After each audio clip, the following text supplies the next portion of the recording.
Hello दोस्तों, कैसे हैं आप सब लोग। मैं दीपक एक बार फिर से आप लोगों का स्वागत करता हूं अपने यूट्यूब चैनल सक्सेस अलार्म पर। दोस्तों, आज हम एमसीक्यूज़ करेंगे ज्योग्राफी से रिलेटेड, लैब असिस्टेंट। ठीक है, 26 से लेकर के 100 करेंगे, मतलब टोटल 75 क्वेश्चंस होंगे। टोटल क्वेश्चंस कितने होंगे? 75 क्वेश्चंस होंगे। कोई पर्टिकुलर टॉपिक नहीं होगा, मिक्स क्वेश्चन आंसर होंगे। ठीक है, पेपर को ध्यान में रखते हुए। इससे पहले वाले 25 क्वेश्चन मैं आप लोगों को करवा चुका हूं, तो अगर आप लोग उसे देखना चाहते हो तो उसका लिंक मैं वीडियो के डिस्क्रिप्शन में डाल दूंगा, आप लोग जा करके देख लेना। ठीक है, तो चलिए शुरू करते हैं। ठीक है, शुरू करने से पहले मैं आप लोगों से रिक्वेस्ट करना चाहूँगा कि अभी तक आप लोगों ने हमारे चैनल को सब्सक्राइब नहीं किया है तो चैनल को सब्सक्राइब जरूर कीजिएगा तथा बेल आइकन को प्रेस कर लीजिएगा। ठीक है, आ रही है बात समझ में? तो चलिए शुरू करते हैं ताकि आने वाली नोटिफिकेशंस ऐसे ही वीडियोज़ की आप लोगों को मिल सके। तो चलिए शुरू करते हैं। क्वेश्चन नंबर 26 क्वेश्चन नंबर 26 आप लोगों के सामने निम्नलिखित में से किस स्थलाकृति का निर्माण अपर्दन के कारण होता है? कि अपर्दन के कारण कौन सी स्थलाकृति का निर्माण होता है? आपको समूह दिया हुआ है, उसमें से पता लगाना है कि कौन सी स्थलाकृति अपर्दन से निर्मित होती है और कौन सी स्थलाकृति निक्षेपण से निर्मित होती है। तो पहला ऑप्शन देखिए, प्लाया है, पिनेकल्स है और पॉट होल्स है। ठीक है, ऑप्शन नंबर 2 है अरेत, केम और लेविस। इसमें जो लेविस है वो इसमें निक्षेपणात्मक स्थलाकृति है, नदी के द्वारा बनती है। ड्रमलिन, ये भी एक निक्षेपणात्मक स्थलाकृति है, ग्लेशियर से बनती है। तो बी भी नहीं होगा और सी भी नहीं होगा। ऑप्शन नंबर डी देखते हैं, ड्रिफ्टस्टोन एक निक्षेपणात्मक स्थलाकृति है, तो ऑप्शन नंबर डी भी नहीं होगा। तो तीनों नहीं होंगे, तो ऑप्शन नंबर कौन सा हो जाएगा अपना right answer? Option number A right answer हो जाएगा। ठीक है, क्वेश्चन नंबर 27 देखते हैं। क्वेश्चन नंबर 27 पढ़िए, आप लोगों के सामने है, मैच ऑफ द फॉलोइंग। ठीक है, माय गॉड लाइट गई। हाँ, तो क्वेश्चन नंबर 27 करिए आप लोग। लाइट चली गई थी, आ गई लाइट। लिस्ट 1 और लिस्ट 2 दे रखी है आप लोगों के सामने। ठीक है, तो करिए।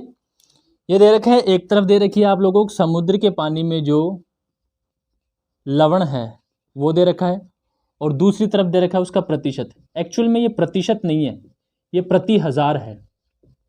प्रति हजार यानी कि 1000 ग्राम पानी में कितना प्रति हजार उसमें लवण मिलेगा, ये देखना है आप लोगों को। ठीक है, तो औसत मिलता है 35 प्रति हजार।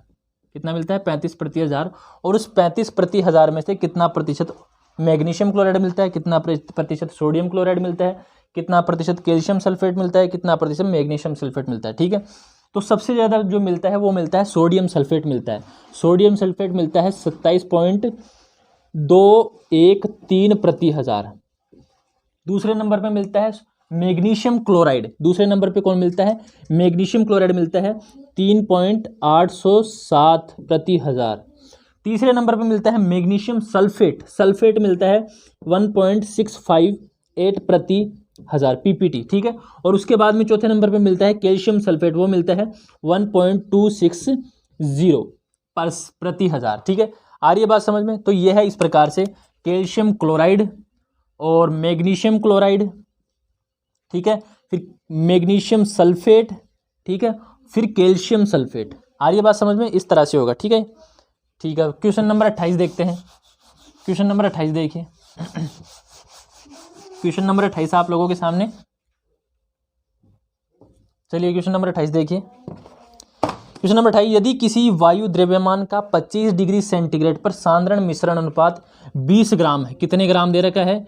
20 ग्राम दे रखा है। इसमें डिग्री सेंटीग्रेड दे रखी है, इसका मतलब आप लोगों को कंफ्यूज होने की जरूरत नहीं है, इसका कोई मतलब नहीं है। ठीक है, 20 ग्राम है तो H2O वाष्पन 5 ग्राम है। H2O वाष्पन कितना है इसका?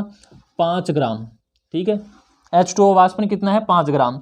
तो आपको बताना है सापेक्षिक आर्द्रता। सापेक्षिक आर्द्रता बतानी है। तो सापेक्षिक आर्द्रता ज्ञात करने के लिए क्या करेंगे? वाष्पन जो है उसको पहले लिखेंगे, बटे में भाग उसको देंगे, उसमें भाग जो देंगे वो मिश्रण अनुपात का देंगे, कितना है? 20 ग्राम का। ठीक है, और उसे प्रतिशत ज्ञात करने के लिए 100 से गुणा कर देंगे। तो 20 चौक 80, 20 पंजे 100, 25% उसमें सापेक्षिक आर्द्रता होगी। इसी प्रकार 28वें का जो राइट आंसर होगा वो ऑप्शन नंबर कौन सा हो जाएगा? Option number C right answer हो जाएगा। ठीक है, क्वेश्चन नंबर 29 देखते हैं। क्वेश्चन नंबर 29 देखिए आप लोगों के सामने है। क्वेश्चन नंबर 29 है। मैच ऑफ द आप लोगों को बताना है, गलत बताना है कि गलत उत्तर कौन सा है। ठीक है, तो मोनोडोनो किससे बनते हैं? नदी द्वारा बनते हैं। अंधघाटी बनता है भौम जल द्वारा बनता है, मतलब ग्राउंड वाटर द्वारा। ड्रमलिन बनते हैं हिमनद द्वारा, और ड्राई कांटर बनते हैं पवन द्वारा। इसका मतलब उपरोक्त में से कोई भी आप लोगों का गलत नहीं है, इसीलिए 29 का जो राइट आंसर हो जाएगा ऑप्शन नंबर ई हो जाएगा। ठीक है, क्वेश्चन नंबर 30 देखते हैं। क्वेश्चन नंबर 30 है आप लोगों के सामने। निम्नलिखित में से कौन से दो कार्बन मुक्त करते हैं? दो ऐसे कारण बताने हैं जो कार्बन ज़्यादा मुक्त करते हैं। तो ज्वालामुखी विस्फोट से कार्बन मुक्त होता है, जीवाश्म ईंधनों का दहन होता है, लकड़ी कोयला वगैरह जलता है तो उनसे ज़्यादा कार्बन दहन होता है या निकलता है। तो इसीलिए आप लोगों का जो राइट आंसर हो जाएगा वो ए और बी हो जाएगा। ठीक है, आ रही है बात समझ में? इसी तरह ऑप्शन नंबर ए का आप लोगों का राइट आंसर हो जाएगा। ठीक है, क्वेश्चन नंबर 31 देखते हैं। क्वेश्चन नंबर 31 है आप लोगों के सामने। असर्शन और रीजन का है कि थर्मल इंफ्रारेड को रिमोट सेंसिंग में रेडियोमीटर्स द्वारा संवेदन किया जाता है। थर्मल इंफ्रारेड जो होती है, इंफ्रारेड रेडिएशंस जो विजिबल लाइट के बाद का रेडिएशन होता है, उसे क्या करते हैं? रेडियोमीटर्स द्वारा संवेदन किया जाता है। कारण क्या दे रखा है? थर्मल इंफ्रारेड न तो मानव आंखों द्वारा देखी जा सकती है और न ही उसकी फोटोग्राफी की जा सकती है।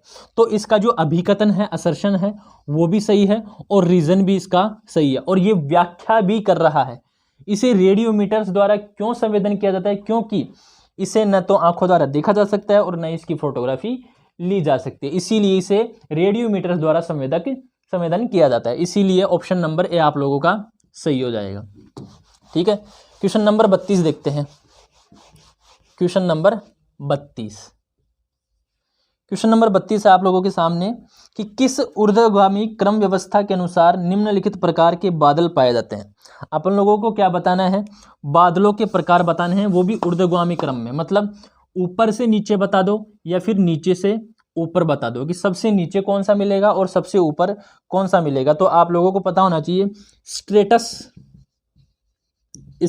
नीचे से चलते हैं ऊपर की तरफ, स्ट्रेटस, फिर उसके बाद में आएगा स्ट्रेटोक्यूमुलस,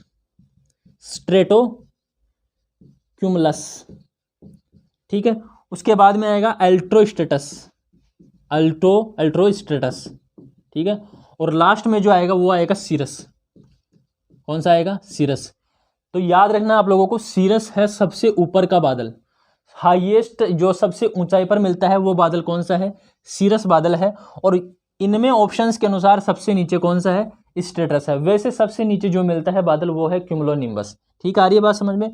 इसीलिए आप लोगों का जो राइट आंसर हो जाएगा ऑप्शन नंबर ये हो जाएगा, सी, बी, ए और डी। इस प्रकार से दर्शाते हैं उन्हें। ठीक है, नीचे से ऊपर की ओर, ऊर्ध्वगामी। ठीक है, 33वां देखते हैं। Question number 33।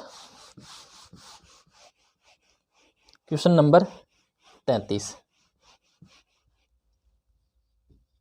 नंबर 33 देखिए, निम्नलिखित अक्षांशों में से कौन से एक पर उत्तरी गोलार्ध में ऊष्मा बजट में न तो अधिकता आती है और न ही कमी आती है? कितने डिग्री अक्षांश पर आती है? ठीक है, तो 0 डिग्री इधर चलते हैं। ठीक है, 0 डिग्री है ये, और ये 90 की तरफ चलते हैं, तो ये 90 की तरफ है। ठीक है, तो किसकी बात हो रही है? उत्तरी गोलार्ध की बात हो रही है। न तो अधिकता आती है और न ही कमी आती है ऊष्मा बजट में। तो जो उत्तरी गोलार्ध में अपने पास जो 38 डिग्री अक्षांश है, कौन सा अक्षांश? 38 डिग्री अक्षांश है, वहां पर ना ही तो ऊष्मा बजट में कमी आती है और ना ही वहां पर अधिकता होती है। क्यों? क्योंकि वहां पर उपोष्ण उच्च कटिबंधीय अक्षांश पाया जाता है। और उत्तरी गोलार्ध में क्यों पूछा गया है? ये उत्तरी गोलार्ध में क्यों होता है? क्योंकि उत्तरी गोलार्ध में धरातल की अधिकता मिलती है। ठीक आ रही है बात समझ में? तो 38 डिग्री नॉर्थ अक्षांश ऐसा है, वहां पर ऊष्मा बजट में ना ही तो अधिकता आती है और ना ही कमी आती है। थोड़ी बहुत आती है, लेकिन पढ़ा ऐसे ही जाता है कि ना तो अधिकता आती है और ना ही कमी आती है। ठीक है, आ रही है बात समझ में? तो 33 का जो राइट आंसर होगा ऑप्शन नंबर सी हो जाएगा। क्वेश्चन नंबर 34 देखते हैं। Question number 34। क्वेश्चन नंबर 34 है कि भारतीय मानसून की अरब शाखा और बंगाल की खाड़ी की शाखा निम्नलिखित में से किस क्षेत्र में विलय हो जाती है। तो ये हो गया अपना भारत, ठीक है। तो यहाँ से बंगाल की खाड़ी की शाखा आती है और यहाँ से अरब सागर की शाखा मिलती है, ठीक है। अरावली के सहारे सहारे होती है, पंजाब के क्षेत्रों में जाती है और इधर से बंगाल की खाड़ी आती है और पंजाब और हिमालय क्षेत्र हिमालय से लगे हुए जो क्षेत्र है वहाँ पर ये दोनों आपस में कॉन्फ्लुएंस कर जाती है, आपस में मिल जाती है। तो ऑप्शन नंबर 34वें का right answer option number A हो जाएगा, ठीक है। क्वेश्चन नंबर 35 देखते हैं। क्वेश्चन नंबर 35, क्वेश्चन नंबर 35 है यार, डस्ट थोड़ा सा। क्वेश्चन नंबर 35 है, निम्नलिखित में से कौन सी नदी हिमाचल प्रदेश से होकर नहीं बहती है। तो हिमाचल प्रदेश से झेलम नदी नहीं बहती है। कौन सी नदी नहीं बहती है? झेलम नदी हिमाचल प्रदेश से नहीं बहती है, झेलम नदी जाती है जम्मू कश्मीर में, ठीक है। तो 35 का जो राइट आंसर होगा ऑप्शन नंबर सी हो जाएगा, ठीक है। क्वेश्चन नंबर 36 देखते हैं। क्वेश्चन नंबर 36 आप लोगों के सामने, निम्नलिखित में से कौन सी भू आकृति निर्माण के आधार पर दूसरों से भिन्न है। दूसरों से भिन्न बतानी है आप लोगों को।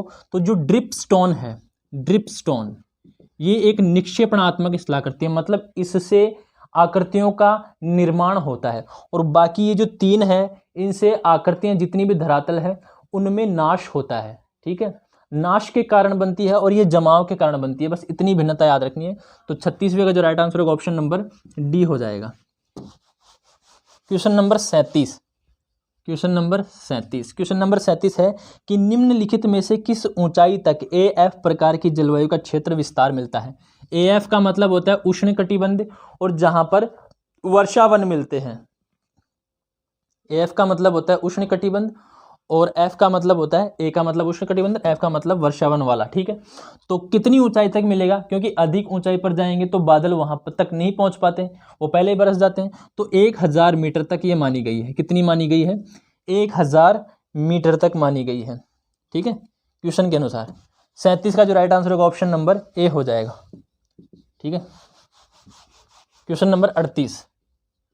क्वेश्चन नंबर 38 है आप लोगों के सामने, समुद्री सतह के नज़दीक दबाव में वृद्धि के कारण सतह से गहराई की ओर घनत्व क्या हो जाता है? बढ़ता जाता है। सही बात है भाई, जैसे जैसे हम गहराई में जाएंगे पानी का दबाव बढ़ेगा, मतलब घनत्व भी बढ़ेगा, ठीक है। नेक्स्ट है कथन 2, यदि हल्का सतही जल हवाओं द्वारा दूर ले जाया जाता है, सघन उपसतह जल सतह पर ऊर्ध्वगामी होती है। मतलब ये हवा, ये जल है, यहाँ पर हवा चली तो यहाँ पर कम सघन था पानी, क्यों? क्योंकि सूर्य के संपर्क में था, और सूर्य के संपर्क में आने पर पानी हल्का हो जाता है और ऊपर उड़ जाता है, मतलब कम सघन हो गया। तो यहाँ से जो हवाएं क्या करती है, इस कम सघन पानी को अलग ले जाती है, और नीचे से जो अधिक सघन वाला पानी है वो ऊपर आता है, और उसे क्या बोलते हैं? ऊर्ध्वगामी, ऊर्ध्वगामी बोलते हैं। इसका मतलब अपवेलिंग, अपवेलिंग, पानी नीचे से ऊपर आना अपवेलिंग कहलाता है।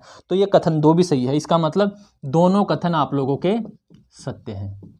आ रही है बात समझ में? तो 38 का हो जाएगा कि दोनों कथन सत्य हैं। क्वेश्चन नंबर 39 देखते हैं। क्वेश्चन नंबर 39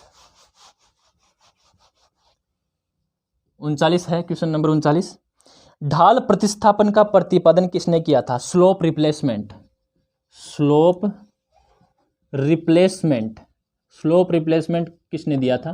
तो ये बताना है आप लोगों को। तो ये दिया था पेंक महोदय ने। किसने दिया था? पेंक महोदय ने दिया था। इसलिए 39 का जो राइट आंसर होगा ऑप्शन नंबर बी हो जाएगा। क्वेश्चन नंबर 40 देखते हैं। क्वेश्चन नंबर 40, क्वेश्चन नंबर 40 है आप लोगों के सामने कि अभिकथन और कारण दे रखे हैं कि प्रत्येक दिन में चंद्रमा द्वारा तीव्र ज्वार समय अंतराल 50 मिनट का है। कितना मिनट का बताया गया है? 50 मिनट का। नेक्स्ट है, इसका कारण दे रखा है उच्च व निम्न ज्वार को किसी स्थान पर 2 चक्र पूरा करने की कुल अवधि कितनी होती है? 24 घंटा 50 मिनट होती है, ठीक है। ज्वार आता है और ये नीचे जाता है, तो कितना घंटा लगता है? 24 घंटा 50 मिनट। 2 चक्र पूरा करने में कितना घंटा? 2 चक्र पूरा करने में कितना घंटा लगता है? 24 घंटा और 50 मिनट। 1 चक्र पूरा करने में कितना घंटा लगता है? वो लगता है 12 घंटे 26 मिनट, ठीक है। कितना लगता है 12 घंटे 26 मिनट, या आप लोग यहाँ पर 25 मिनट भी कह सकते हैं। क्यों? क्योंकि सूर्य अपनी स्थिति से 24 घंटे में आगे खिसक जाता है। इसका मतलब पृथ्वी तक उसके सामने पहुंचने में 50 मिनट एक्स्ट्रा लगेंगे। इसीलिए ये कथन भी सही है, ठीक है, अभिकथन भी सही है। समयांतराल कितना लगता है 50 मिनट का समय लगता है, ठीक है। और आप लोगों का जो रीजन है वो भी आप लोगों का सही है। इसका मतलब ये इसका व्याख्या भी कर रहा है। ये 50 मिनट एक्स्ट्रा क्यों लगते हैं?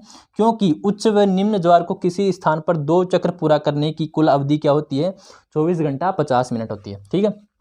तो 40 का जो राइट आंसर हो जाएगा वो हो जाएगा ए और आर दोनों सत्य है तथा आर ए की सही व्याख्या कर रहा है, ठीक है। 41वां देखते हैं, क्वेश्चन नंबर 41। क्वेश्चन नंबर 41 आप लोगों के सामने ये देखिए, हाँ ये है 41 नंबर का क्वेश्चन कि मोरेंस हिमोड सूची फर्स्ट और सूची सेकंड दे रखी है आप लोगों के सामने, यही है ना क्वेश्चन नंबर 41? हाँ यही है क्वेश्चन नंबर 41 आप लोगों के सामने की सूची फर्स्ट और सूची सेकंड दे रखी है। पहले दे रखी है मोरेंस, ठीक है, और इधर दे रखा है पवन। मिलान करना है, मतलब सिल्ट, यहाँ पर है हिमनद, यहाँ पर है लोयस, यहाँ पर है भौमजल, यहाँ पर है ड्रिपस्टोन और यहाँ पर है नदी। तो इनका मिलान करना है। तो मोरेंस किससे बनते हैं? मोरेंस बनते हैं हिमनद से, ठीक है। हिमनद का निक्षेपणात्मक स्थल रूप है। सिल्ट बनते हैं नदियों से, नदियाँ अपने साथ क्या लाती है? गाद लाती है। लोयस बनते हैं पवन से और ड्रिपस्टोन बनते हैं भौमजल से, ठीक है। ये होगा इनका मिलान, ठीक है। तो 41 में आप लोग देख लीजिएगा, ठीक है। 42वां देखते हैं क्वेश्चन नंबर, इस जो ये सूची फर्स्ट और सूची सेकंड वाले होते हैं, मैच ऑफ द फॉलोइंग, इनके मैंने ऑप्शंस नहीं दिए, केवल आप लोगों को देखना है, देख करके याद करना है, क्योंकि इनमें से क्वेश्चन पड़ता है, जरूर आएगा, ठीक है। क्वेश्चन नंबर 42 देखते हैं। क्वेश्चन नंबर 42 है, निम्नलिखित में से कौन सा उष्ण कटिबंधीय चक्रवातों से संबंध नहीं रखता? संबंध नहीं रखता, ये देखना, नहीं का चश्मा आप लोगों को लगा करके जाना है, ठीक है। तो नहीं रखता उग्र हवाएं, उग्र हवाएं मतलब तेज हवाएं चलती है, चक्रवात में तेज हवाएं चलती है, सही बात है। मूसलाधार वर्षा होती है, ये भी बात सही है। तड़ित झंझावत बिजलियां चमकती है, ये बात भी सही है। लेकिन घना कोहरा, कोहरे से चक्रवात का कोई रिलेशन नहीं होता है, ठीक है।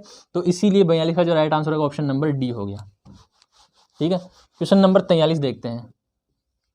क्वेश्चन नंबर 43, क्वेश्चन नंबर 43 है, वेस्ट इंडीज में उष्ण कटिबंधीय चक्रवात के लिए निम्नलिखित में से कौन सा क्षेत्रीय नाम है? वेस्ट इंडीज की बात हो रही है यहाँ पर। वेस्ट इंडीज कहाँ पर पड़ता है? वेस्ट इंडीज पड़ता है जो लैटिन अमेरिका है, ठीक है, ठीक है। जब वास्को डी गामा यहाँ पर पहुंचा था, वास्को डी गामा था या कोलंबस था, आप लोग मुझे बताता ना, कोई भी था जो इंडिया को खोज नहीं निकला था, लेकिन वो वेस्ट की तरफ चला, उस जहाँ पर वो रुका वहाँ पर उसे इंडिया मान लिया, लेकिन वो इंडिया ईस्ट की बजाय कौन से क्षेत्र में था? वेस्ट में था, इसलिए इसे वेस्ट इंडीज कहा गया। अब ये वेस्ट इंडीज अटलांटिक महासागर में, और अटलांटिक महासागर में उष्ण कटिबंधीय चक्रवातों को क्या कहा जाता है? हरिकेन कहा जाता है। इसीलिए वेस्ट इंडीज में उष्ण कटिबंधीय चक्रवात के लिए जो स्थानीय नाम होगा वो कौन सा होगा? हरिकेन होगा। कौन सा होगा? हरिकेन।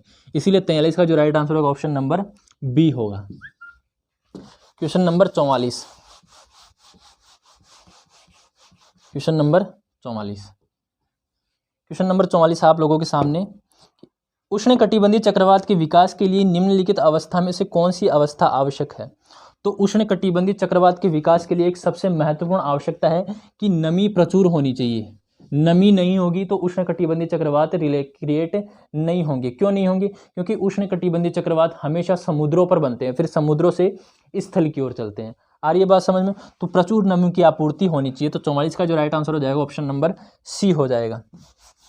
क्वेश्चन नंबर 45 देखिए, क्वेश्चन नंबर 45 है आप लोगों के सामने कि उष्ण कटिबंधीय चक्रवात के लिए आदर्श सागरीय तापमान कौन सा है? तो आदर्श सागरीय तापमान होगा 27 डिग्री सेंटीग्रेड। इस 27 डिग्री सेंटीग्रेड को आप लोग रट लेना, क्योंकि ये क्वेश्चन पूछा जाता है, ठीक है। आदर्श तापमान कितना है उष्ण कटिबंधीय चक्रवात के लिए? 27 डिग्री सेंटीग्रेड आदर्श तापमान है। इसीलिए 45 का जो राइट आंसर हो जाएगा ऑप्शन नंबर ए हो जाएगा, ठीक है। क्वेश्चन नंबर 47 करिए, 46 करिए, क्वेश्चन नंबर 46, एक मिनट रुकना, क्वेश्चन नंबर 46 करना आप लोग। आप लोग क्वेश्चन नंबर 46 की बजाय क्वेश्चन नंबर 47 कीजिए। 47, 46 मेरे पास यहाँ लिखा हुआ नहीं है, वैसे मैंने PDF बनाई उसमें तो है, लेकिन यहाँ लिखा हुआ नहीं है, क्यों मैं नंबर लगाना भूल गया। देखिए, हिम रेखा निम्नलिखित में से किस हिमालय में सबसे कम ऊंचाई पर होगी। ये दे रखा आप लोगों के सामने 47वां कि हिम रेखा जो है वो कौन से हिमालय में सबसे कम होगी, यानी कि जहाँ पर हिमालय की ऊंचाई नीचे होगी वहाँ पर हिम रेखा भी नीचे ही होगी। ठीक है, तो कश्मीर हिमालय ऊंचाई पर है, कुमाऊं हिमालय ऊंचाई पर है, पंजाब हिमालय ऊंचाई पर है, लेकिन जब हम असम की तरफ आते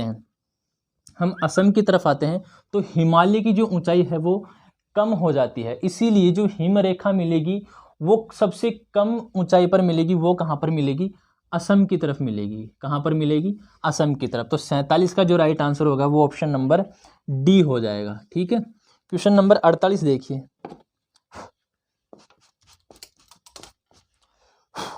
क्वेश्चन नंबर 48,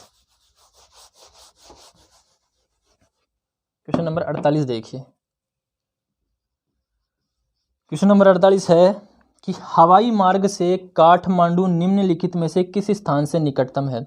तो आपके सामने दे रखे हैं 4 ऑप्शन, गोरखपुर, पटना, कोलकाता और वाराणसी। वाराणसी उत्तर प्रदेश में पड़ता है, गोरखपुर उत्तर प्रदेश में पड़ता है, कोलकाता वेस्ट बंगाल में पड़ता है और पटना पड़ता है बिहार में। तो बिहार के उत्तरी इलाके में बिहार के कई लोग क्या होते हैं, बॉर्डर पार करके आज भी वहाँ पर पेट्रोल डलवाने जाते हैं। क्यों? क्योंकि नेपाल में पेट्रोल सस्ता है। इसीलिए जो काठमांडू है नेपाल की राजधानी, वो बिहार के नज़दीक पड़ती है। और बिहार का कौन सा क्षेत्र दे रखा है यहाँ पर, पटना दे रखा है। तो पटना सबसे नज़दीक है और right answer option number B हो जाएगा। क्वेश्चन नंबर 48 देखिए। 48 है, 48 तो हो गया ना। क्वेश्चन नंबर 49 देखिए। 49 है कि बाद की 2 पंचवर्षीय योजना के बाद निम्नलिखित में से किस कारण से विराम लगा। ठीक है, 2 पंचवर्षीय योजनाएं थी, पहली और दूसरी, ये तो सफल हो गई, लेकिन बाद की जो दो पंचवर्षीय योजनाओं के बाद जो तीसरी और चौथी आई थी ना, वो पंचवर्षीय योजनाएं असफल हो गई थी। क्यों हो गई थी? क्योंकि उस टाइम पर क्या हुआ था, जो भारत पाक युद्ध हुआ था, चाइना वगैरह के साथ अपना युद्ध हुआ था, और इस एक कारण और था कि जो मुद्रा अवमूल्यन था वो भी हो चुका था। इसीलिए जो राइट आंसर होगा वो ऑप्शन नंबर ए हो जाएगा कि 1 और 2 दोनों कारण ये है कि जो बाद की 2 पंचवर्षीय योजनाएं आई थी, पहली और दूसरी के बाद की तीसरी और चौथी, वो असफल हो गई थी। किस कारण से असफल हो गई थी?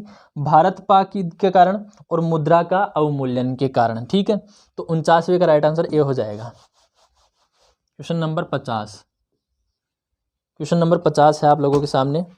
यदि उष्ण कटिबंध से शुष्क आर्कटिक तक वनस्पति प्रकारों में आंचलिक स्तरीकरण के लिए, जोनल स्ट्रेटिफिकेशन के लिए निम्नलिखित में कौन सा कारक जिम्मेदार है? ठीक है, किसकी बात हो रही है यहाँ पर? आर्द्र उष्ण कटिबंध से शुष्क आर्कटिक तक। क्या तापमान होता है? नहीं, तापमान नहीं होता, वो होता है ऊंचाई। जैसे हम है धरातल से, हम जैसे जैसे ऊंचाई पर जाएंगे वैसे वैसे क्या होगा, तापमान में कमी आएगी। मतलब वहाँ की वेजिटेशन जो होगी, जोनल स्ट्रेटिफिकेशन पूछ रहा है यहाँ पर, जोनल, यहाँ पर अक्षांशों का नहीं पूछा है कि हमें क्या करना है, आर्कटिक अक्षांशों की तरफ चलना है। मतलब भूमध्य रेखा से हमें ध्रुवों की तरफ नहीं चलना है, हमें जोन स्ट्रेटिफिकेशन में देखना है। ठीक है, तो नीचे वाला जोन अलग होता है और ऊपर वाला जोन अलग होता है। नीचे वाले जो जोन होते हैं उन्हें आर्द्र उष्ण कटिबंधीय जोन के रूप में देखते हैं पर्वतों के अंदर, और जब जैसे जैसे हम उत्तर की तरफ, ऊपर की तरफ जाते हैं, उनमें क्या होता है, तापमान की कमी आने लगती है। ठीक है, और उसी प्रकार से वहाँ पर जो कैनोपीज हैं, वृक्षों की जो, मतलब ऊपर की जो ढाल है, मतलब ऊपर की जो छत है, वो हल्की होती चली जाती है। ठीक है, तो ये कौन डिसाइड करता है? ऊंचाई डिसाइड करता है, ऊंचाई डिसाइड करता है। यहाँ पर कहीं पर अक्षांश का नाम नहीं दे रखा है, तो आप लोग अक्षांश समझ के तापमान मत कर देना। ठीक है, यहाँ पर कहीं भी अक्षांश नहीं लिखा हो कि आर्द्र उष्ण कटिबंध से शुष्क आर्कटिक तक वनस्पति प्रकारों में आंचलिक स्तरीकरण के लिए, आंचलिक स्तरीकरण पढ़ना आप लोग। ठीक है, आंचलिक स्तरीकरण, जोनल स्ट्रेटिफिकेशन निम्न में कौन सा कारक जिम्मेदार है? तो जोन डिसाइड होते हैं ऊंचाई से। ठीक है, और इसी के अनुसार वहां पर जो है डिफरेंस वो वनस्पति में देखने को मिलेगा। ठीक है, तो 50 का जो राइट आंसर होगा ऑप्शन नंबर बी हो जाएगा, तापमान नहीं आएगा। ठीक है, तापमान डिफरेंस कब होगा, जब ऊंचाई बढ़ेगी तभी तो तापमान होगा। तो सबसे पहला कारण कौन सा होगा, ऊंचाई होगी। ठीक है, 50 हो गया। क्वेश्चन नंबर 51 है, सिंटेक्सियल बैंड निम्नलिखित में से किसकी एक महत्वपूर्ण विशेषता है। तो सिंटेक्सियल बैंड जो है वो हिमालय की एक महत्वपूर्ण विशेषता है। किसकी एक विशेष महत्वपूर्ण विशेषता है, हिमालय की। ठीक है, ठीक है, तो यहाँ पर जो है वो हिमालय मुड़ा हुआ है, क्योंकि भारत ऐसे आया था। ठीक है, तो जो मलबा था टेथिस महासागर में, तो वह यहाँ से ऊपर उठ गया। ठीक है, और यूरेशिया से जाकर टकरा गया, तो और यहाँ से मुड़ गया, और यहाँ से ऐसे मुड़ गया। ठीक है, तो ये जो बैंड हुआ इसे बोलते हैं हिमालय के लिए सिंटेक्सियल बैंड बोलते हैं। क्या बोलते हैं, सिंटेक्सियल बैंड बोलते हैं, और वो हिमालय पर्वत से रिलेटेड है। यहाँ पर स्थित है नंगा पर्वत, और यहाँ पर स्थित है नामचा बरुआ। कौन सा है, लिखा था मैंने, हाँ, नामचा बरुआ। यहाँ पर कौन सा है, नामचा बरुआ। यहाँ पर नंगा पर्वत मिलता है एक मोड़ पर, और दूसरे मोड़ पर मिलता है नामचा बरुआ। ये उत्तर पूर्वी राज्यों में है, और ये पीओके वगैरह के साइड में। ठीक है, तो 51 का जो राइट आंसर होगा वो ऑप्शन नंबर हो जाएगा बी हो जाएगा, हिमालय से रिलेटेड है सिंटेक्सियल बैंड। क्वेश्चन नंबर 52 देखिए आप लोगों के सामने आ रहा है। क्वेश्चन नंबर 52 है, समान गहराई वाले बिंदुओं को मिलाने वाली रेखा कौन सी है। तो समान गहराई वाले बिंदुओं को मिलाने वाली जो रेखा है उसे कहते हैं आइसोबाथ। क्या बोलते हैं, आइसोबाथ बोलते हैं। बाथ का मतलब गहराई में। ठीक है, आइसोबाथ बोलते हैं। इसमें आइसोहाइड्स है तो समान वर्षा वाले स्थानों को मिलाने वाली रेखा है। आइसोक्लाइन है तो क्लाइन रिलेटेड है एंगल से, याद रखना, समान ढाल वाले स्थानों को मिलाने वाली रेखा आइसोक्लाइन होती है, और आइसोहेलाइन होती है समान लवणता वाले स्थानों को मिलाने वाली रेखा होती है। ठीक है, तो आ रही है बात समझ में। 52 का जो राइट आंसर होगा ऑप्शन नंबर डी हो जाएगा। क्वेश्चन नंबर 53, क्वेश्चन नंबर 53 देखिए, 53 है, कोरियोलिस किसका परिणाम है। तो कोरियोलिस पूछा गया कि भाई कोरियोलिस है क्या चीज, और ये उत्पन्न किसके कारण होता है। तो कोरियोलिस जो परिणाम है वह है पृथ्वी के घूर्णन का। किसका परिणाम है, पृथ्वी के घूर्णन का परिणाम है। ठीक है, पृथ्वी जब घूमती है तो उसके कारण एक विक्षेपित बल उत्पन्न होता है, और उसे ही कोरियोलिस बल कहते हैं। तो राइट आंसर हो गया option number D. Question number 54 देखिए, क्वेश्चन नंबर 54 है आप लोगों के सामने कि महासागरीय धाराओं को कौन से कारक प्रभावित करते हैं। तो महासागरीय को जो धाराओं को प्रभावित करने वाले कारकों में है घूर्णन प्रभावित करता है, क्योंकि ये मार्ग परिवर्तित कर देता है। ठीक है, उत्तरी गोलार्ध में अपनी दाईं ओर और दक्षिणी गोलार्ध में अपने बाईं ओर। ठीक है, इसके अलावा है पानी का घनत्व। पानी का घनत्व जहाँ पर ज़्यादा होगा वहाँ पर पानी नीचे की तरफ बैठ जाएगा। इसका मतलब धाराएं कम घनत्व पानी से अधिक घनत्व वाले पानी की ओर चलेंगी। ठीक है, नेक्स्ट है समुद्रों पर हवाएं। समुद्रों पर हवाओं के कारण भी धाराएं चलती है। ठीक है, संवहन धाराएं, संवहन धाराएं क्या करती है, अपवेलिंग करती है और डाउनवेलिंग करती है, इसके कारण भी धाराएं चलती हैं। ठीक है, तो 54 का जो राइट आंसर होगा ऑप्शन नंबर ई हो जाएगा कि उपरोक्त सभी, all of the above are right answers. ठीक है, राइट आंसर। ठीक है, तो 54 का जो राइट आंसर होगा ऑप्शन नंबर ई हो जाएगा। क्वेश्चन नंबर 55, भूपर्पटी का मुड़ना किसका परिणाम है। तो भूपर्पटी कब मुड़ती है, जब प्लेटें एक दूसरे से विपरीत जाती है तो भूपर्पटी अलग हो जाती है। लेकिन जब प्लेटें एक दूसरे की तरफ आती है तो उनके बीच का जो भाग है, उनके बीच की जो भूपर्पटी है उसमें बैंड पड़ जाता है, मुड़ जाती है। ठीक है, और वो उस क्रिया को बोलते हैं संपीड़न। उस क्रिया को क्या बोलते हैं, संपीड़न, कॉन्ट्रैक्शन बोलते हैं। ठीक है, तो 55 का जो राइट आंसर होगा ऑप्शन नंबर ए हो जाए। ऑप्शन नंबर ए है या बी है, ए बी, हाँ, ऑप्शन नंबर ए है। ठीक है, कंप्रेशन होता है, संपीड़न होता है। ठीक है,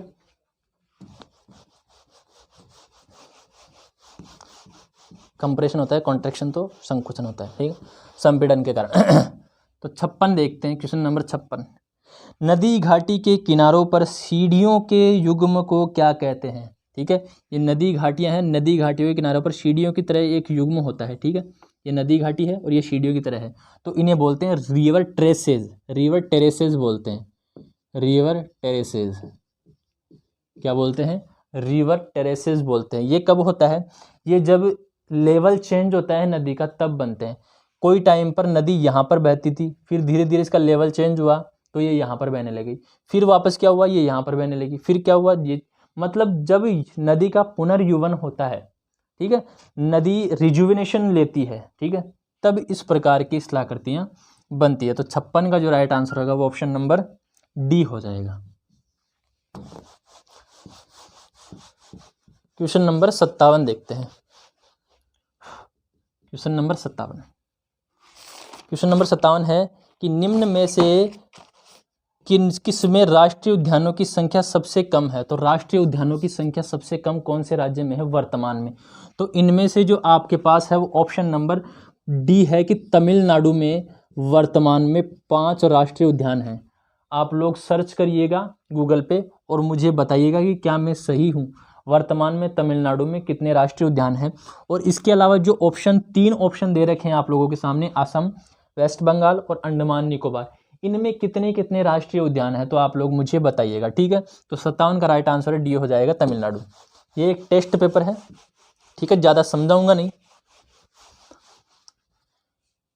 क्वेश्चन नंबर कौन सा हो गया? ये 57 हो गया। क्वेश्चन नंबर 58 देखते हैं। क्वेश्चन नंबर 58 है कि ओजोन परत कौन सी परत में पाई जाती है, कौन से मंडल में पाई जाती है? तो सब लोगों को पता है ओजोन मंडल पाई जाती है समताप मंडल में। तो option number B right answer हो जाएगा 58 का। क्वेश्चन नंबर 59 देखते हैं। क्वेश्चन नंबर 59 है किस राज्य को टाइगर स्टेट कहते हैं? ठीक है, तो किस राज्य को कहते हैं? वो राज्य है मध्य प्रदेश। मध्य प्रदेश को टाइगर स्टेट कहते हैं क्योंकि यहाँ पर टाइगरों की संख्या सर्वाधिक है। ठीक है, आ रही बात समझ में? जो पिछली क्लास करवाई थी मैंने उसमें बताया था कि कौन से राज्य में कितने हैं, और जो जनगणना हुई थी पिछली 2018 वाली उसमें कितने टाइगर थे टोटल इंडिया के अंदर, सारी बताई थी। 59 में राइट आंसर हो जाएगा ऑप्शन हो जाएगा सी राइट आंसर हो जाएगा। क्वेश्चन नंबर 60 देखते हैं। क्वेश्चन नंबर 60 है पश्चिमी घाट के साथ साथ अधिकांशतः किस प्रकार की वर्षा होती है? तो पश्चिमी घाट आप लोगों को पता होना चाहिए एक पर्वतीय क्षेत्र है। किस प्रकार का क्षेत्र है? एक पर्वतीय क्षेत्र है, ठीक है। पश्चिमी घाट एक पर्वतीय क्षेत्र है और पर्वतीय क्षेत्र में किस प्रकार की वर्षा होती है? पर्वतीय प्रकार की वर्षा होती है। जब अरब सागर की शाखा वहाँ से पश्चिमी घाट से टकराती है और ऊपर चढ़ती है, ठीक है, ऐसे यहाँ से आती है और ये पश्चिमी घाट है, यहाँ पर चढ़ करके और ऐसे यहाँ पर वर्षा करवा देती है, ठीक है, ये बादल बन गए, ठीक है। लेकिन ये बरसात यहाँ पर करवा देती है, जब दूसरी तरफ जाती है तो इसमें नमी की कमी हो जाती है, इसीलिए पश्चिमी घाट के पूर्व वाला जो क्षेत्र होगा उसे कहा जाता है लीवर्ड साइड। क्या बोलते हैं? लीवर्ड ही बोलते हैं ना, बताना आप मुझे। वैसे हिंदी में बोलते हैं इसे वृष्टि छाया प्रदेश। क्या बोलते हैं? वृष्टि छाया प्रदेश। पश्चिमी घाट के पूर्व की तरफ बोलते हैं वृष्टि छाया प्रदेश और पश्चिमी बोलते हैं वृष्टि वाला प्रदेश, ठीक है, ठीक है। तो 60वें का जो राइट आंसर होगा ऑप्शन नंबर ए हो जाएगा कि जो पश्चिमी घाट पर वर्षा होती है वो पर्वतीय प्रकार की होती है। क्वेश्चन नंबर 61 देखते हैं। क्वेश्चन नंबर 61, 40 क्वेश्चन हो रहा है आप लोगों के सामने। लूनी नदी पुष्कर निकट से निकलती है और किस में गिरती है? तो लूनी नदी पुष्कर के निकट से निकलती है नाग पहाड़ से। क्या ये नाग पहाड़ से निकलती है? बताइएगा मुझे कमेंट करके, ठीक है। लूनी नदी निकलती है पुष्कर के निकट से और ये कच्छ के रण में समा जाती है, कच्छ के रण में समा जाती है। तो 61 का जो राइट आंसर होगा ऑप्शन नंबर कच्छ का रण कहाँ गया? ये क्वेश्चन नंबर 61 का राइट आंसर होगा option number C. Question number 62 देखते हैं। यार question number 62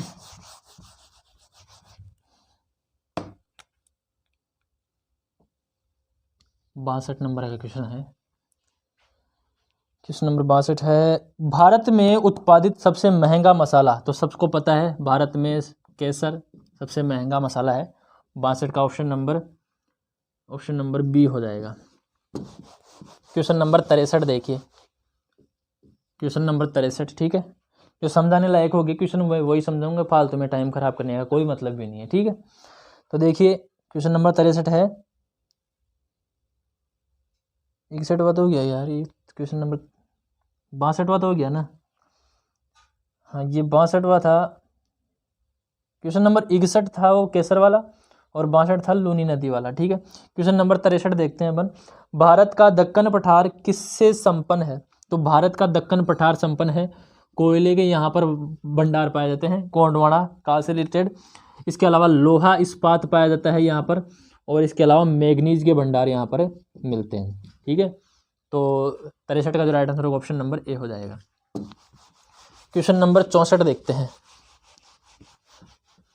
question number 64, question number 64 है आप लोगों के सामने। निम्नलिखित में से किस देश में कोई भी रेलवे नहीं है? भाई ऐसा देश बताना है जिसमें कोई भी रेलवे नहीं है। तो जहाँ पर पर्वत श्रृंखलाएं ज़्यादा होंगी, पर्वत पहाड़ी ज़्यादा होंगी, क्या वहाँ पर रेलवे का विकास होना संभव है? नहीं है। तो नेपाल क्या है? एक पहाड़ी इलाका है, इसीलिए नेपाल में कोई भी रेल व्यवस्था नहीं है। ठीक है, तो 64 का जो राइट आंसर होगा ऑप्शन नंबर बी हो जाएगा, नेपाल। क्वेश्चन नंबर 65 देखिए। क्वेश्चन नंबर 65 है, सार्क देशों की जनसांख्यिकी संरचना जनसंख्या के प्रभुत्व को दर्शाती है। प्रभुत्व की बात हो रही है यहाँ पर। ठीक है, इसका मतलब कौन सी एज की संख्या ज़्यादा मिलेगी? तो सार्क देशों का जो भी पिरामिड बनेगा, जनसंख्या पिरामिड, वो वाइड बेस वाला होगा। कैसा होगा? वाइड बेस वाला, मतलब जो बच्चों की संख्या होगी वो ज़्यादा होगी यहाँ पर।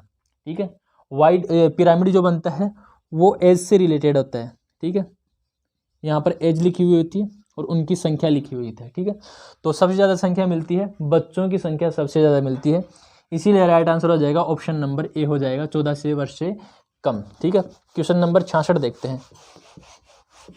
क्वेश्चन नंबर 66, समझाने वाली चीज़ें होंगी उन्हें ही समझाऊंगा केवल, बाकी राइट आंसर करके आगे चलेंगे। ठीक है, 66, सबसे बड़े पैमाने को चुने। सबसे बड़ा पैमाना, तो सबसे बड़ा पैमाना आप लोगों को पता होना चाहिए कि जितना बड़ा पैमाना होगा संख्या उतनी ही छोटी होगी, और जितना छोटा पैमाना होगा संख्या उतनी ही बड़ी होगी। आ रही है बात समझ में? तो सबसे छोटी संख्या देखिए इसमें, आधा मील, 1 मील, 2 मील, 1 गज।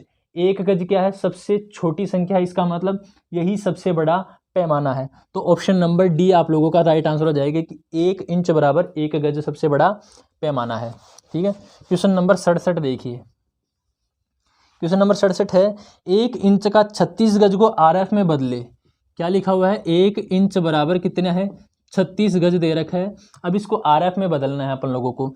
तो अब मुझे ये बताइए, यहाँ पर गज दे रखा है, तो अब आप मुझे ये बताइए कि 1 गज में इंच कितनी होती है? 1 गज में इंच कितनी होती है बताइए, कमेंट करिए।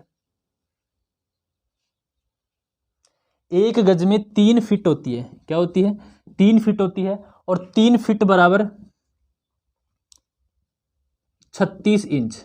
कितनी होती है? 36 इंच। का मतलब 1 गज में जो इंच होगी वो कितनी होगी? 36 होगी। क्यों? क्योंकि 1 गज बराबर 3 फीट, तो 3 फीट मतलब 36 इंच। 1 फीट आप लोगों को सबको पता है, फीते सबके पास है, मुझे पता है। 1 फीट बराबर 12 इंच, तो 3 फीट बराबर 36 इंच। तो 1 गज बराबर कितनी इंच हुई? 36 इंच हो गई। तो 36 इंच को 36 गज से गुणा कर लेंगे। 1 गज बराबर 36 इंच, बतानी कितनी है? 36 गज। तो 36 कितने होते हैं? 1296। 1296।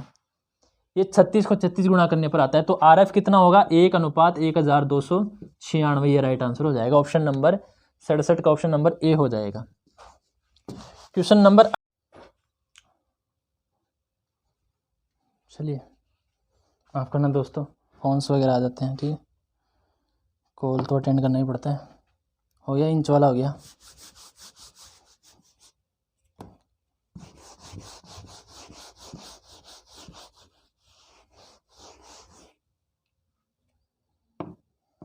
ये डस्टर थोड़ा सा खराब हो गया।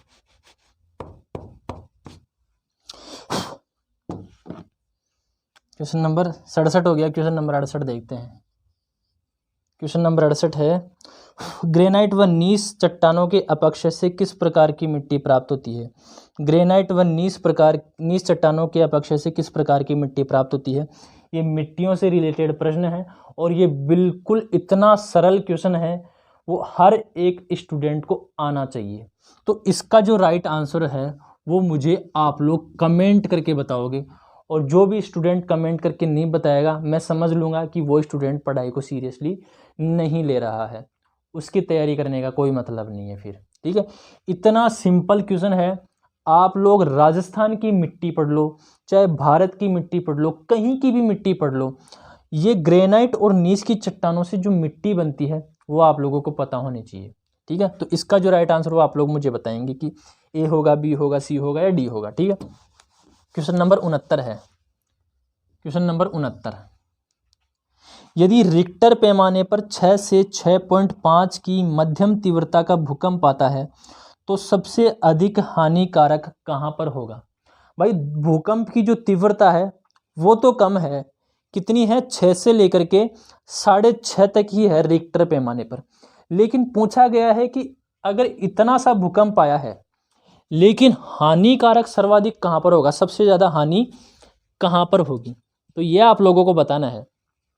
ठीक है, तो चलिए बताइए, राइट आंसर बताना है इसका। यार ये हिल जाता है बार बार, में दिक्कत बहुत ज़्यादा दे रहा है। एक मिनट रुकना, आप आंसर करिए, आंसर करिए।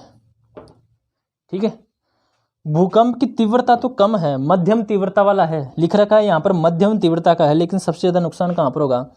तो क्या सबसे ज़्यादा नुकसान हिमालय पर्वत श्रृंखला में होगा? क्या सबसे ज़्यादा नुकसान उत्तर पूर्वी पहाड़ी क्षेत्रों में होगा? क्या सबसे ज़्यादा नुकसान इंडो गंगा के मैदान में होगा? क्या सबसे ज़्यादा नुकसान दक्कन के पठार में होगा? तो सबसे ज़्यादा नुकसान जो होगा वो ऑप्शन सी के अनुसार इंडो गैंगेटिक प्लेन में सबसे ज़्यादा नुकसान होगा। अब मेरी बातों को सुनते जाइएगा, ठीक है, जो मैं बोल रहा हूँ उसे। इंडो गैंगेटिक प्लेन में सबसे ज़्यादा नुकसान क्यों होगा ये आप लोग मुझे बताइए। तो इंडो गैंगेटिक प्लेन में जो सबसे ज़्यादा नुकसान होगा वो इसलिए होगा कि वहाँ पर जो जनसंख्या है वो सबसे ज़्यादा मिलेगी, वहाँ पर जनसंख्या सबसे ज़्यादा मिलेगी, तो वहाँ पर भूकंप हल्का भी आएगा ना, मध्यम तीव्रता वाला, तो भी वहाँ पर नुकसान ज़्यादा होगा। क्यों? समझ रही है ना बात, समझ रहे हो ना? तो वहाँ पर जो नुकसान होगा वो सबसे ज़्यादा मिलेगा, क्योंकि वहाँ पर जनसंख्या भी ज़्यादा है, खेत वगैरह है। ठीक है, और लोगों के जो मकान है वो भी ज़्यादा पक्के नहीं है, क्योंकि जनसंख्या ज़्यादा है, लोग खेतों के पास अपने मकान बना करके रह रहे हैं। ठीक है, तो सबसे ज़्यादा नुकसान कहाँ पर होगा? इंडो गैंगेटिक प्लेन में होगा। जहाँ पर जनसंख्या ज़्यादा होगी वहाँ पर नुकसान भी ज़्यादा होगा। ठीक है, इसीलिए 69 का जो राइट आंसर होगा ऑप्शन नंबर सी हो गया। क्वेश्चन नंबर 70 देखते हैं। क्वेश्चन नंबर 70, क्वेश्चन नंबर 70 है कि भारत के निम्नलिखित में से किस क्षेत्र में कुल वन का प्रतिशत सबसे अधिक है? तो प्रायद्वीपीय भारत में वन प्रतिशत सर्वाधिक मिलेगा। ठीक है, याद रखना इस चीज को। 70 का जो राइट आंसर होगा ऑप्शन नंबर बी हो जाएगा। क्वेश्चन नंबर 71 है आप लोगों के सामने। क्वेश्चन नंबर 71 करिए, क्वेश्चन नंबर 71 करिए।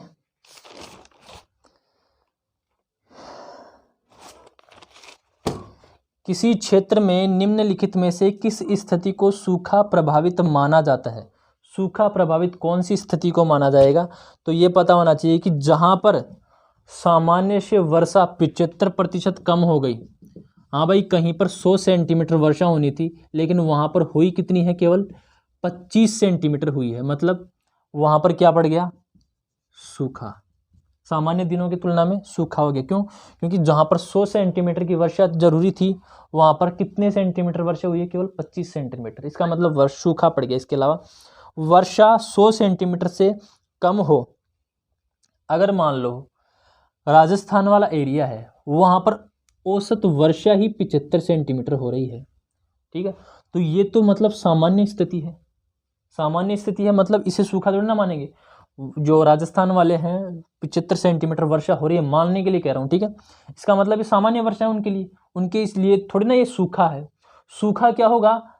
ये जो सामान्य वर्षा है इससे 75% कम हो जाए। तो अब आप लोग देख लो 75 का 75% कितना होगा, देख लीजिए आप। 7 × 2 56, यानी कि 56 सेंटीमीटर नीचे चला जाएगा। तो 75 में से 56 निकल जाएंगे तो 30 के आसपास ही बचा, इतना ही बचा। और इतनी वर्षा में काम नहीं चलेगा, मतलब वहाँ पर सूखा पड़ गया। तो ऑप्शन नंबर बी आप लोगों का ये सही नहीं है, ठीक है। वर्षा सामान्य से 75% कम होनी चाहिए। 3 सप्ताह से अधिकतम किसी दिए गए क्षेत्र के आगमन की सामान्य स्थिति, ठीक है। कहीं पर मानसून आ रहा है लेकिन वो 3 सप्ताह लेट हो गया, इसका मतलब 3 सप्ताह लेट तो आएगा और लौट भी जल्दी जाएगा, इसका मतलब वहाँ पर सूखा पड़ गया, ठीक है। तो सूखे के लिए हो जाएगा 1 व 3, ठीक है। ऑप्शन नंबर सी हो जाएगा। क्वेश्चन नंबर 72 देखिए, ऐसी चीज़ों को समझ के करना राइट आंसर होता है, ठीक है। ऐसे अगर मान लो आप लोगों ने कर दिया ये वाला कि 100 सेंटीमीटर से कम वर्षा होनी चाहिए, तो ये आप लोगों का गलत हो जाता, ठीक है। क्वेश्चन नंबर 72 देखिए, 72 है, जलवायु परिवर्तनों के कारण से संबंधित निम्नलिखित कथनों को पढ़िए व बताइए कि कौन सा सत्य है।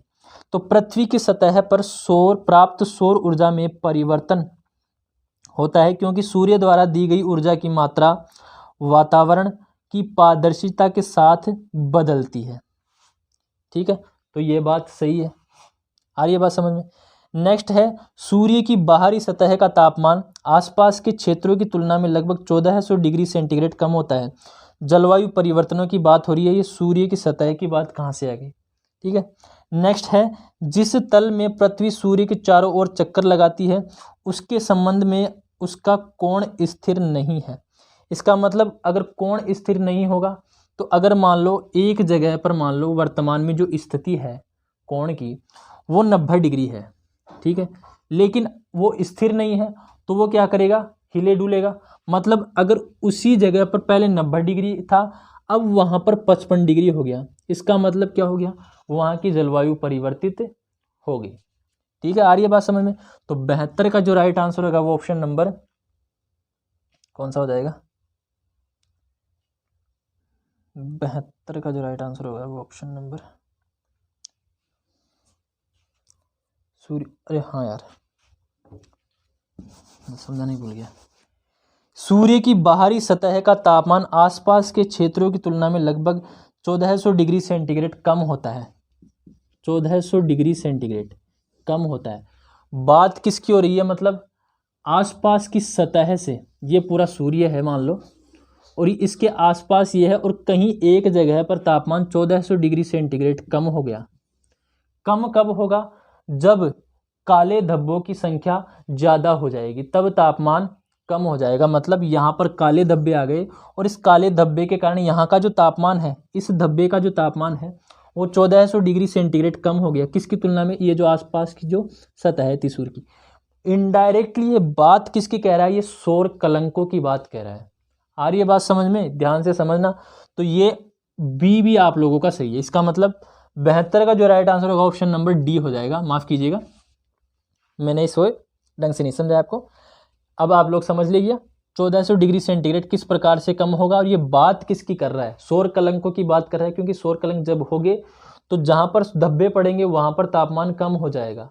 इसका मतलब जो आसपास की सतह है उसकी तुलना में 1400 डिग्री सेंटीग्रेड कम हो जाएगा। तो बात किसकी हो रही है, सौर कलंकों की बात हो रही है। सौर कलंक जलवायु परिवर्तन से संबंधित है, तो इसीलिए ऑप्शन नंबर डी हो जाएगा। तीनों कथन आप लोगों के सही है। डस्टर कहाँ गया। क्वेश्चन नंबर 73 देखिए, समझने में थोड़ी देर लगी लेकिन समझा दिया मैंने, ठीक है। क्वेश्चन नंबर 73, खालिस्तान का वर्गीकरण तापमान व वर्षा के वार्षिक और मासिक औसत वर्षा पर आधारित है। तो वर्गीकरण किसने प्रस्तुत किया था, कोपेन महोदय थे।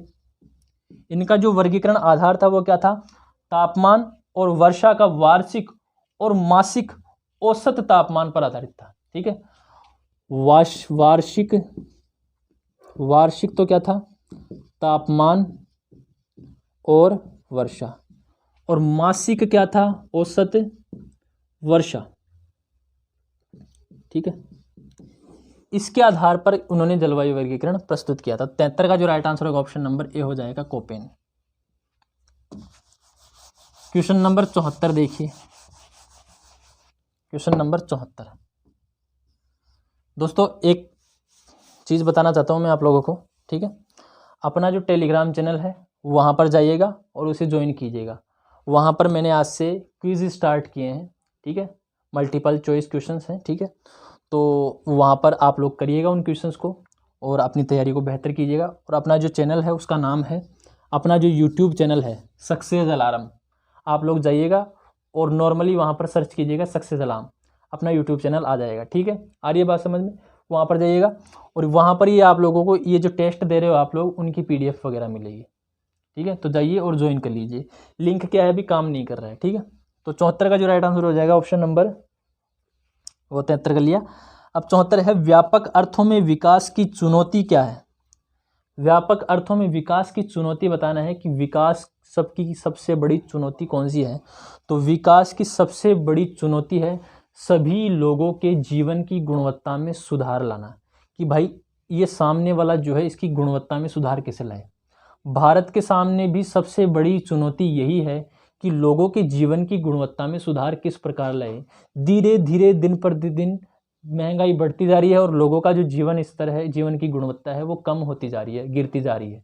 तो सबसे बड़ी चुनौती विकास में यही है कि जीवन की गुणवत्ता कैसे सुधारी जाए या बढ़ाई जाए, ठीक है। तो 74 का जो राइट आंसर हो जाएगा ऑप्शन नंबर ए हो जाएगा। क्वेश्चन नंबर 75, समझ समझ के क्वेश्चंस करना, तब तो समझ में आएंगे, अदरवाइज देखते रह जाओगे। भारत के निम्नलिखित में से किस क्षेत्र में भूजल पुनर्भरण दर सबसे अधिक है। तो भूजल पुनर्भरण की सबसे अधिक दर कहाँ पर मिलेगी।